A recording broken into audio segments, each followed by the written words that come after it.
continue probing the big headline of the day, and this is a latest move by DIG of Police, Lagat, Eliud Lagat, to step aside, whether or not there's any provision, such provisions in Kenyan law, for him stepping aside. Is he still a police officer? Does he still enjoy the benefits?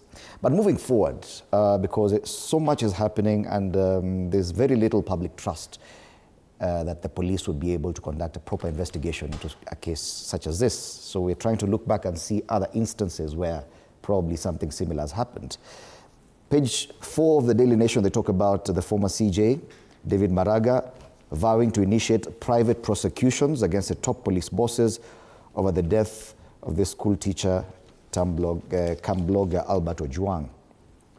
If we could make a comparison with what happened about 30 years ago after the murder of Cabinet Minister Robert Ouko, then there was a commission of inquiry which was formed, headed by Justice Evans Gishero.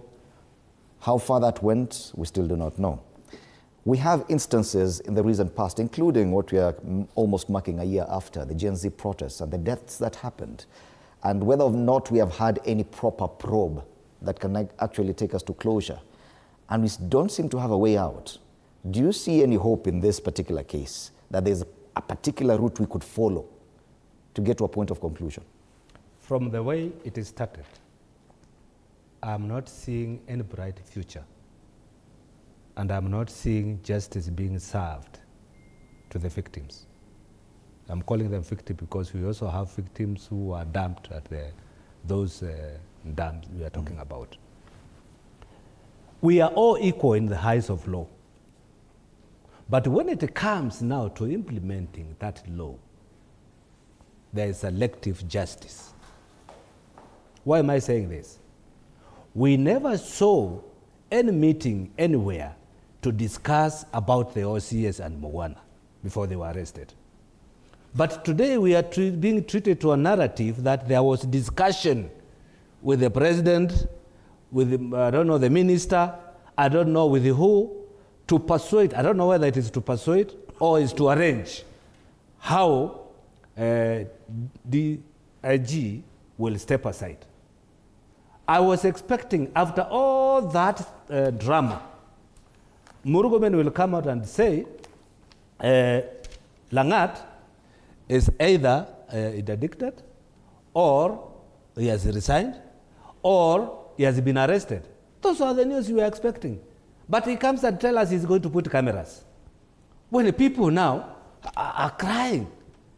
And this whole thing, as senior counsel has said, that it has some implication to the seat of the president. I'm not, as a politician, I am not seeing only the president. He has a brother here, seated with him, who is supporting him, a pillar. Because if you remove that pillar, there will be there will be no Ruto, politically. Raila Amolo Odinga is the one supporting this government.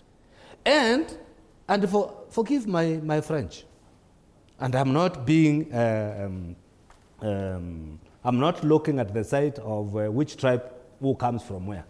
But when you look at the trade, we had Were, who was killed. Where does he come from? Now we have this other young man. Where does he come from? We are talking about Pendo. All these government assassinations, they are towards, and if you think like a Mukamba, you will ask, is there a sacrifice being offered somewhere for some people to sit comfortable in the government? Because when you go that route, I am a staunch Catholic and I'm a Christian and I don't believe in those things. But you have to ask yourself, why is it happening? And nobody is saying nothing or doing anything. Whatever is happening is just a cup of tea somewhere, people discuss, and just like a small pressure is issued, and things now seem to be normal. It should be things fall apart for Raila and Ruto politically, because you cannot keep on killing my people while I'm supporting you. No, that cannot happen. Those are the things we need to hear from the political class, so that these things now can be taken with the seriousness it deserves. Okay. But those who are supposed to be talking, because they are hitting, they are observing table manners. They are quiet. They are not talking. All right? And Kenyans are suffering. And now when you go back to what we have alluded to about the Aoko, it is because the powerful government was in the power and they are the one who committed the cases. And Wakilia will tell you, if you send hyena to go and investigate another hyena for hitting a cow somewhere, what are you expecting? Is it that sense of hopelessness and helplessness that I'm now wondering about, Bwana Gakuya? You say you believe in the rule of law, but